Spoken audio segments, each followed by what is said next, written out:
Olá para todos vocês que estão nos assistindo a mais esse Momento Inclusão, Momento Inclusão com o professor Duda.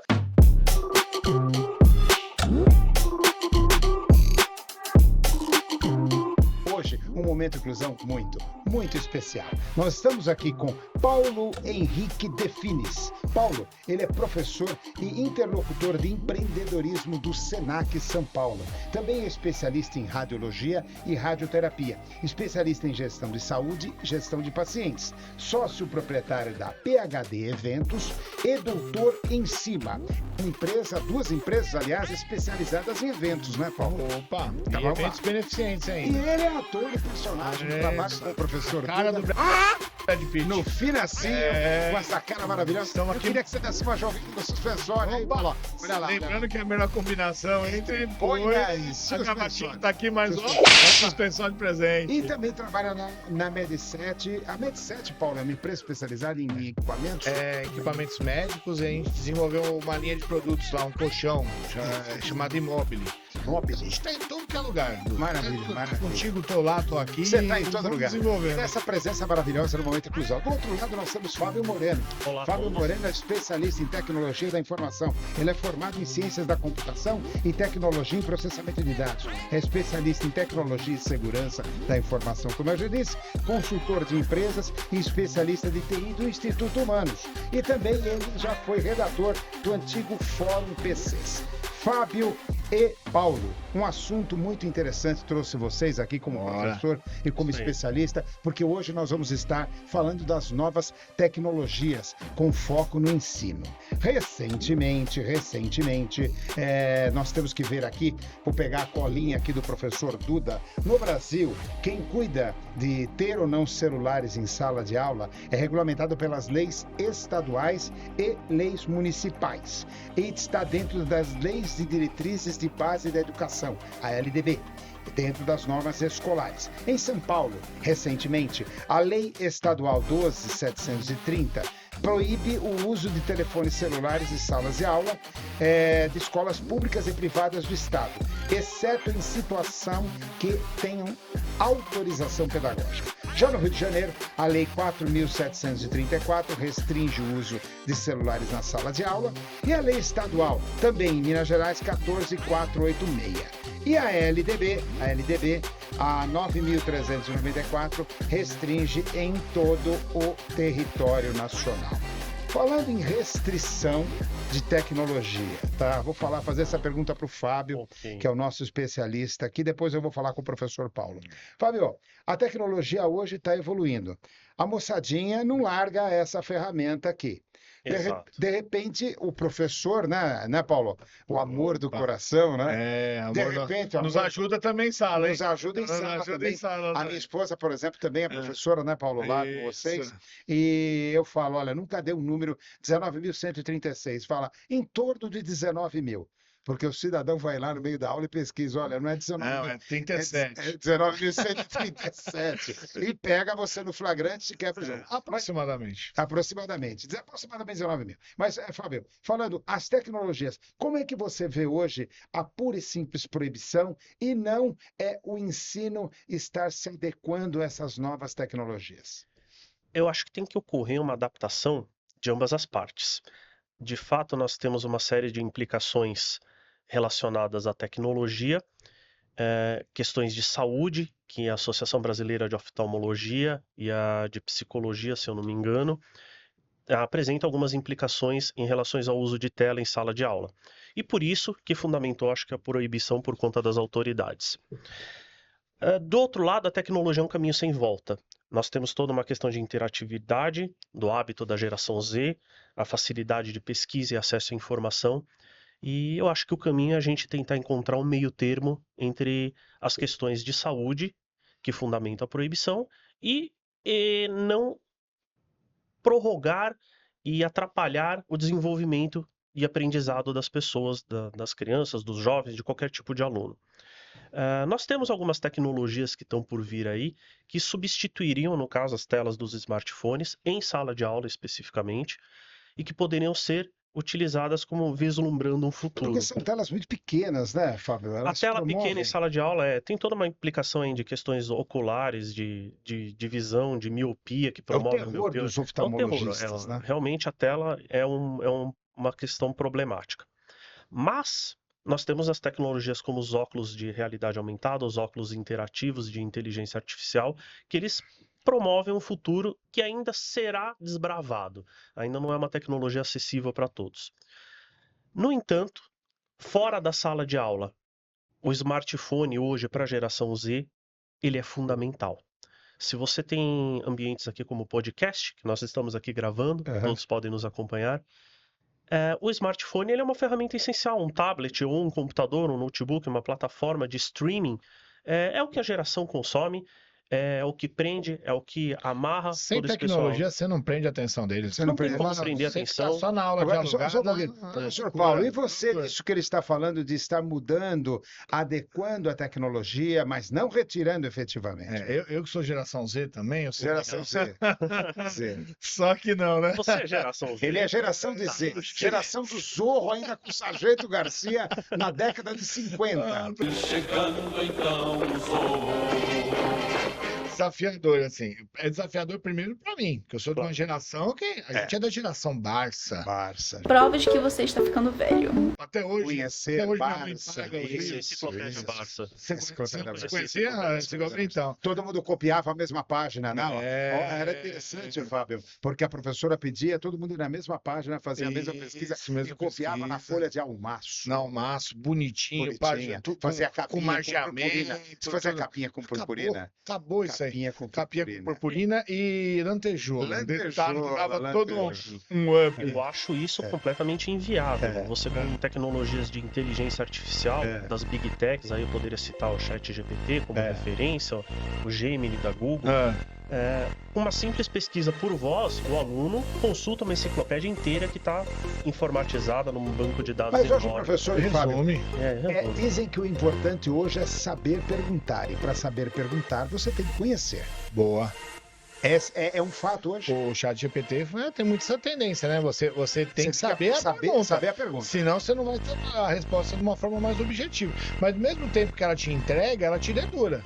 Porque hoje nós temos ferramentas que, se você pesquisa e entrega algo baseado só na pesquisa da IA, ela tem outros IAs irmãs aí que dedura ela, que acaba falando, não, isso é um material, isso é um plágio, e também tem essas questões. Por isso que eu falo que é um desafio não só para o aluno, é um desafio para quem está do outro lado também, né? Além da gente se adequar à nova tecnologia, a gente tem que se adequar. Para nós é mais difícil, a nossa geração é muito mais difícil, né? Eu sou uma pessoa que você já viu com a agendinha, você anota tudo no papel, né? As pessoas falam, papéis na mesa. Usa agenda Google, eu não consigo, é muito difícil. É mais difícil. O que o professor Duda falou é muito interessante. Você precisa saber o que perguntar para a inteligência artificial. A figura do professor, ela é sempre fundamental. Ele vai te dar um norte, ele vai te dar uma orientação para que o aluno saiba o que pesquisar. Você não pode jogar, por exemplo, uma Barça, uma enciclopédia antigamente, e falar assim, leiam e pesquisem. Você não vai entender aquilo. É verdade. O professor está ali para esclarecer e te orientar e te dar os vetores para que o aluno possa extrair o melhor conhecimento daquela informação que está ali. Com a inteligência artificial, funciona exatamente da mesma forma. Eu quero colocar uma citação para vocês. Eu fiz uma leitura, o professor Duda fez uma leitura que esse basta, esse chega, essa obrigatoriedade, essa proibição, não é nada mais, nada menos do que um momento de respiro para que as empresas de tecnologia e conteúdo possam se adequar com essa nova tecnologia e também os professores possam também sugerir novas tecnologias e novas ferramentas que utilizem o processo de ensino, porque tanto um quanto o outro está gerando ruído. O ensino tradicional não volta mais, como o Fábio muito bem disse. Não volta mais, isso não volta mais. Mas também você utilizar tecnologias que não estejam tão adequadas. Por exemplo, a coisa é muito complicada, olha só, vocês me permitem? Problemas de saúde física, fadiga ocular digital, postura inadequada, sedentarismo, impacto no desenvolvimento cognitivo, outro item, déficit de atenção, dificuldade de aprendizado, alteração do comportamento e bem-estar emocional, problema de sono, aumento de irritabilidade, dependência tecnológica, Aí vem os impactos sociais, isolamento social, dificuldade de comunicação. Aí eles colocam. Quais são as recomendações? Então já está trabalhando recomendações. Eu vejo que uma tecnologia que não está adequada ainda, falando mais aí para você, do seu setor, Fábio, tem que se adequar a essa tecnologia. Queria saber de você, como é que você está vendo, como é que você está lendo, como é que você está se atualizando para trazer essas novas tecnologias para o ensino. Porque eu vejo que esse proibir, ele é temporário. Não dá certo. E é inevitável. Aí você proíbe, aí que acontece. É aí que acontece. Aí vamos lembrar lá, a lei seca, aí o nosso editor deve estar colocando lá o Al Capone. A lei seca proibiu, tudo que é proibido é gostoso. Aí que tinha cachaça mesmo. Aí que tinha cachaça, proibiu, aí que liberou. Todo mundo, mesmo os que não bebiam, foram procurar beber, porque era o gostoso, algo na contravenção. E aí você cria todo um mercado paralelo. Eu acho que o objetivo disso é um momento de pausa. É um momento dos educadores, né, professor, estarem refletindo sobre tudo isso que ocorre, porque isso daqui, tudo isso que foi citado, os problemas de saúde física, cognitiva, social, é fato. Isso é fato. Você vê hoje a criança, até pais que se comunicam com filhos mandando mensagem, mandando WhatsApp, na mesma casa. Na mesma mesa, almoçando. Na mesma mesa, almoçando, mandando mensagem, né? Então eu vejo que isso tem que ser repensado. Fábio, o que está sendo repensado nesse assunto? Algumas tecnologias. Na verdade, as tecnologias elas ainda estão em desenvolvimento. Eu poderia citar os óculos de inteligência artificial, poderia citar a realidade aumentada, hologramas, entre outras coisas que ainda não são acessíveis para os métodos de ensino comuns e tradicionais. O que eu entendo pela proibição? Que houve um uso errado da tecnologia. De fato, a tela tem todos esses malefícios. A tela apresenta esses problemas de saúde, oculares, psíquicos, de cognição, entre outros. Por quê? Você tinha, como bem citou, pais ligando para os alunos dentro de sala de aula. Os alunos utilizando a ferramenta do smartphone para outra finalidade que não era do ensino. Fora todas essas implicações de saúde. Então veio a proibição. Mas se você observar na própria lei, ela abre uma brecha em que o uso do smartphone é autorizado. Sim. Desde que exista autorização para fins pedagógicos. Se tiver autorização pedagógica, fim pedagógico. Ou seja, não foi a restrição absoluta. Não é restrição absoluta. Nesses casos, especificamente, a tecnologia pode sim ser bem aplicada. O que eu acredito que tenha que ocorrer é uma reeducação, um reaprendizado para como se utilizar essa tecnologia de modo correto em sala de aula. A proibição total é impensável. Como a gente vem bem discutindo aqui, hoje o livro, um método de leitura de qualquer jovem, se dá através de uma tela. Dificilmente se dá através de um papel. Sabe como é que eu vejo? Tudo em exagero faz mal. Tudo. Né? Água. Se eu tomar 500 litros de água agora, eu vou passar mal. Água é bom. Exato. Eu tomar 500 litros de água agora, você vai morrer. Tudo em exagero. Eu acho que tudo tem que ter um ponto de ponderação, um acordo firmado já, né? Então a gente pactua acordos com os alunos. Eu acho que o aprendizado é interessante com o uso de tecnologia, mas não se baseia o aprendizado só nisso, né? Não se baseia nisso. Então eu acho que tudo que exagera é bom. Então tem coisas que não faz bem. Então eu acho que tem que ter um nível de ponderação, né? Hoje tem pais que eu com os meus filhos eu acabo pondo um limite de uso de tela. Então, inclusive. Hoje fizeram birra no comecinho, mas hoje uma bela metodologia. Hoje eles entendem. Então hoje eles têm um prazo lá, o tempo que eles usufruem da tecnologia. Eu acho que é questão da gente... A medicina determina uma hora por dia. Os meus próprios filhos, eu faço restrição de tela. Eu não deixo eles, mesmo sendo profissional de tecnologia da informação... Você deixa eles... Não posso. Mais do que 2 horas por dia, de jeito nenhum. 2 horas é recomendado. E assim, intercalados ainda. Por exemplo, meia hora pausa, outra meia hora pausa. Aí dá um tempo maior e depois meia hora pausa de novo e assim vai indo. Então, pode direto. Olha só que interessante. Como vocês estão aí enturmados, a gente vem trabalhando isso no Instituto Humanos. Aí eu vou dar, posso dar aqui posso dar um spoiler? Vai, deixa. Posso dar? Pouquinho. Muito grande? Pouquinho. É um spoilão. Pode. É um grande spoiler. A gente vem trabalhando num sistema que se chama Pod Ensino, né? Pode ensino. Tá ali, ó. Ali, já tá trabalhando. Memoriza a marca, hein, gente? A gente vem trabalhando, porque a gente vem fazendo o quê? Inclusive, nós já tivemos uma discussão técnica aqui em outro podcast. Esse Pode Ensino, na verdade, ele vai trazer solução, ele está buscando ouvir pedagogos, educadores, psicopedagogos, para que nós possamos adequar as tecnologias e possamos tirar o máximo proveito disso. O Pode Ensino, ele envolve uma coisa interessante aqui também, tá? Que é uma tecnologia que, a princípio, uma proposta, não tecnologia, ela vai englobar gamificação, a gente vai falar sobre isso, gamificação. Já interessou a galera. Ela vai englobar capitalização, porque você tem que gerar o quê? Você tem que gerar adrenalina no game e o cara tem de ganhar. E acima de tudo, ela também vai envolver aí sim o ensino, que os games estão com foco educacional, foco pedagógico. Vamos lá, educação. Fala o seguinte aqui, ó, com relação à gamificação, né? A gamificação, a capitalização financeira, vamos lá.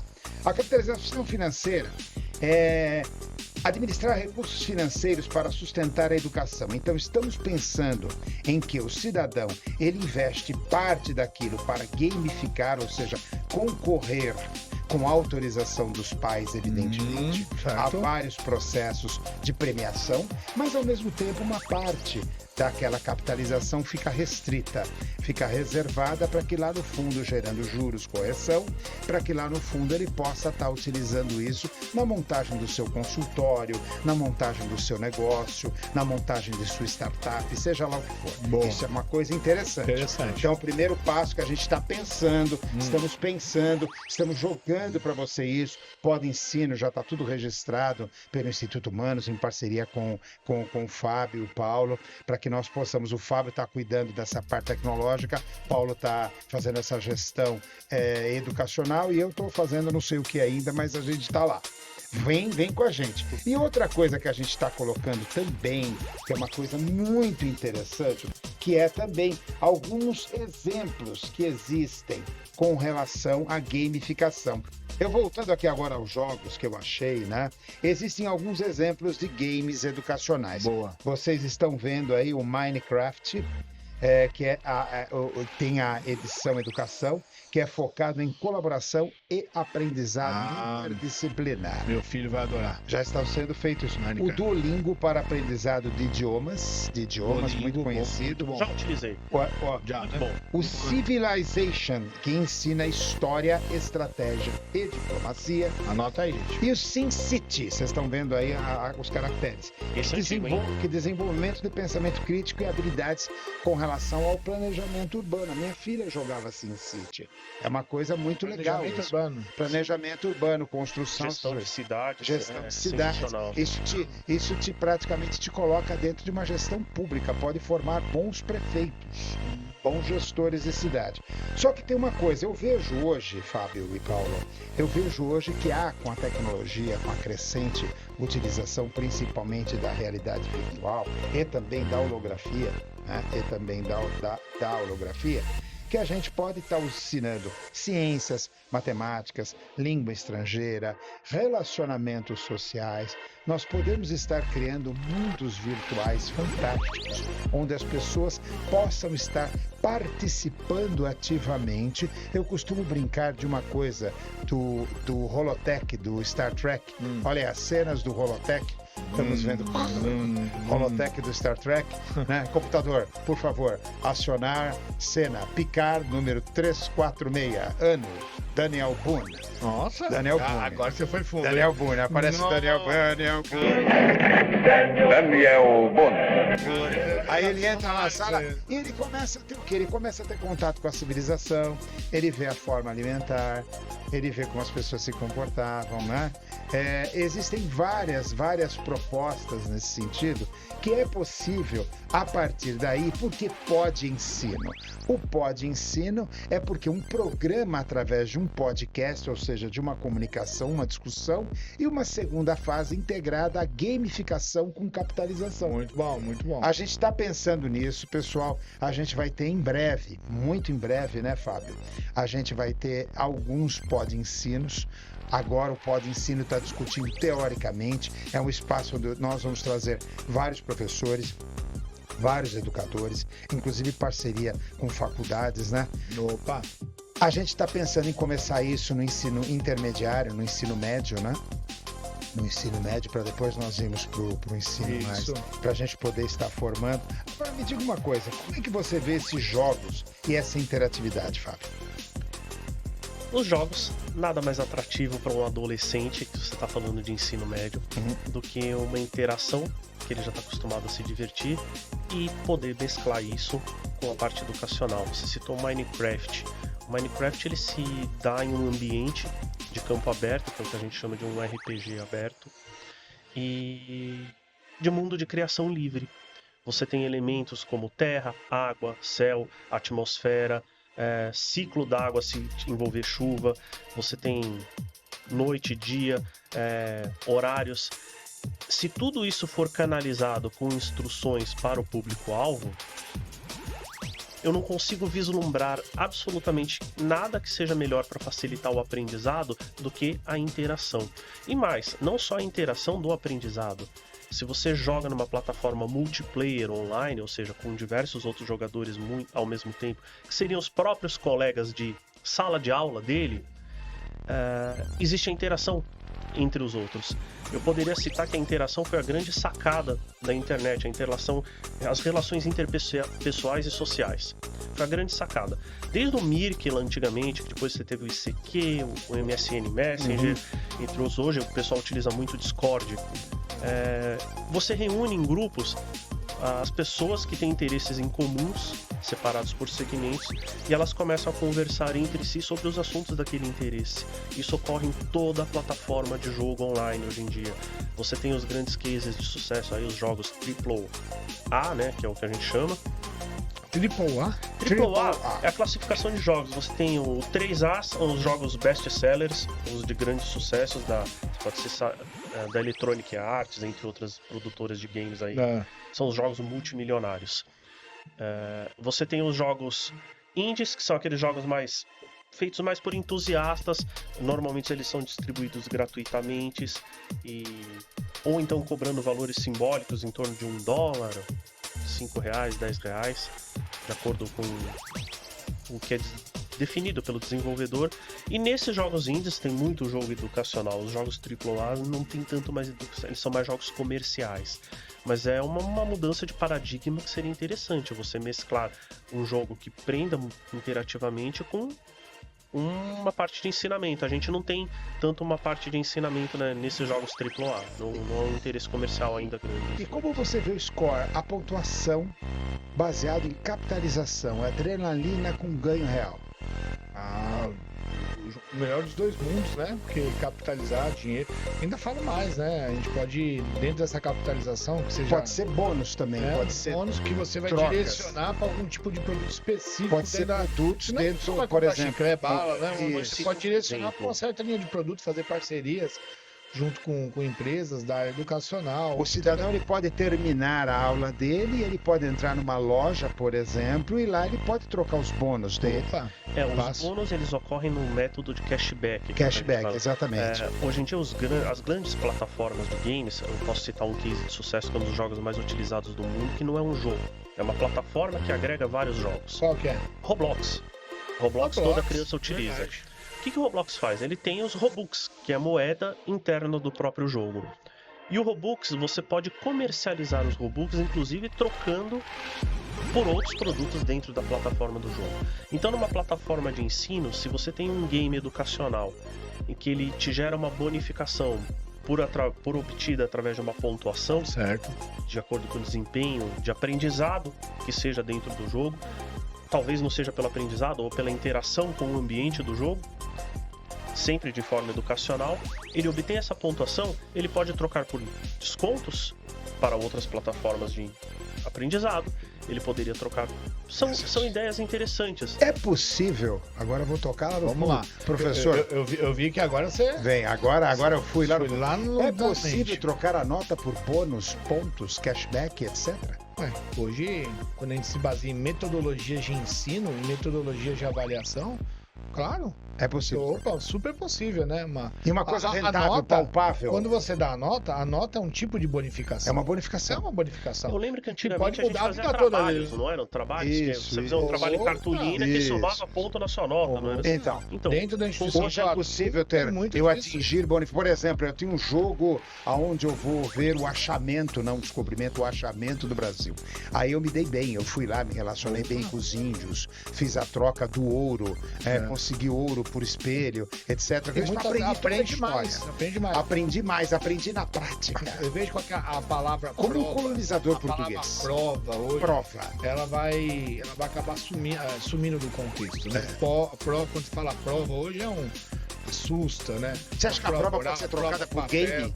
Não só game, né? O game é uma das provações. Vou falar uma plataforma, o Kahoot, tão famoso. O Kahoot hoje tem professores que avaliam via Kahoot, né? Que tem o processo de avaliação via Kahoot, porque naquele processo ele não tem a pressão de um papel, de alternativa, de ter que escrever. Muitas vezes ele vivencia melhor e aprende melhor. Então, eu acho que é um caminho que não tem volta. Gente, presta atenção. Olha só o que estamos discutindo aqui. Estamos discutindo colocar gamificação dentro de um liquidificador de uma nova estratégia educacional, né? Estamos aí a gente joga um ingrediente, que o ingrediente ele se chama tecnologia de aprendizagem. Smartphones caindo no elevador, no liquidificador, desculpa. E aí a gente coloca uma outra coisa também, que além da gamificação, é a capitalização, aonde a pontuação, a antiga carteirinha do aluno, na realidade, vamos assim dizer que é uma carteira de Bitcoin. É uma carteira de crédito. Dólar. Ele pode chegar no banco. Imaginou uma moeda nova chamada do dólar. Do dólar. Do dólar. O do dólar. O do dólar é homenagem a tudo. A minha carinha assim, do dólar. Legal, cara. E eu já vou valer 1 milhão de dólares. Olha, gente, é um assunto interessante. Pena que a gente já está aí chegando ao final desse bate-papo, mas não vai terminar por aqui. Não vai terminar por aqui. Esse aqui foi o nosso primeiro Pod Ensino, porque a gente está discutindo, a gente vai trazer aqui, como eu já disse, psicopedagogos, educadores, donos de faculdades, pessoas ligadas cada vez mais diretamente à área de tecnologia, e a gente vai trabalhar aqui o Pod Ensino. Pod Ensino por quê? Porque através do podcast a gente vai estar buscando iniciativas inovadoras para a área do ensino. O que não dá é para continuar assim. Prédios gigantescos, né, foram construídos. Acabou. Milhares e milhares de alunos. Eu me lembro que em 2014 eu comecei a tentar montar uma empresa de EAD. Eu fui para Joinville, que é uma das terras do Parque Tecnológico Brasileiro. Lá eu conheci o EAD. Em 2014 eu meti a pastinha embaixo do braço e ainda o celular na mão com alguns exemplos, visitei algumas faculdades. Na época nós tínhamos um incentivo governamental fazendo empréstimos para que as faculdades crescessem os seus parques educacionais, prédios mesmo, né? Recentemente nós tivemos aí a São Judas, que vendeu três prédios, né? A São Judas vendeu 3 prédios. Hoje essas faculdades têm que pagar esses empreendimentos imobiliários. Empreendimentos que estão vazios. Então tem faculdades hoje com 14, 15, seja lá quantos parques universitários acontecem. E hoje você pode fazer um EAD internacional. Então o EAD foi uma das coisas mais maravilhosas que a pandemia pode ter trazido. De tudo muito ruim que nós tivemos, o EAD foi fantástico. Ele colocou e agora a gente está jogando esse desafio mais ainda. A gente está mudando esse EAD, incrementando esse EAD, jogando gamificação, jogando capitalização, colocando novas tecnologias para que nós possamos cada vez mais melhorar o aprendizado. Promove o ensino. E promovendo o ensino. E essa metodologia, que isso aqui é uma metodologia de ensino, né? Isso aqui chama muita atenção, porque hoje você pode ter contextos de aula, a gente falou de fórmula de Bhaskara. A gente pode estar falando de fórmula de Bhaskara aqui, aprendendo aqui, a pessoa em qualquer momento, hora que ela tiver o tempinho, ela pode sacar um celular, um computador e ela pode ter acesso ao conteúdo. É um caminho que não tem mais volta. Não tem mais volta e é evoluir. E o podcast, ele é uma evolução disso. E eu tenho certeza que daqui a pouco os oftalmologistas, os psicólogos, eles vão estar vindo aqui e vão estar falando, olha, nós temos que arrumar um processo que realmente minimize isso. Mas nós temos que adequar. Afinal, ler, vamos falar... o homem, ele começa na oratória, da oratória ele vai para a caverna, nos pictogramas da caverna, dos pictogramas ele vai para a pedra, para a madeira, da pedra para a madeira ele vai para o papel, para os hieroglifos, dos hieroglifos de Gutenberg ele vai para a imprensa e começa a multiplicar, e hoje nós estamos aí. Mas tem que ver quando às vezes os profissionais, um oftalmo, ele é bom para ele, é bom ter uma tela desse tamanho. Mas por ortopedista não, vai dar problema na coluna da pessoa. Mas sempre vai ter divergência dos dois profissionais, sempre vai ter. Sempre vai ter. Olha, foi um prazer falar com vocês em mais esse Momento Inclusão com o professor Duda. Para acessar Momento Inclusão, vocês sabem, basta entrar em momentoinclusão.com.br ou no Instagram duda.humanos. Lá você vai conseguir encontrar, ou nas mídias sociais, ou no www.institutohumanos.org.br. Nós vamos trazer essa discussão toda semana, trazendo um convidado novo para que nós possamos aqui estar levando esse conceito de pós-ensino e essa revolução no ensino. Um beijão no coração para vocês e até a próxima semana com mais um Momento Inclusão do professor Duda.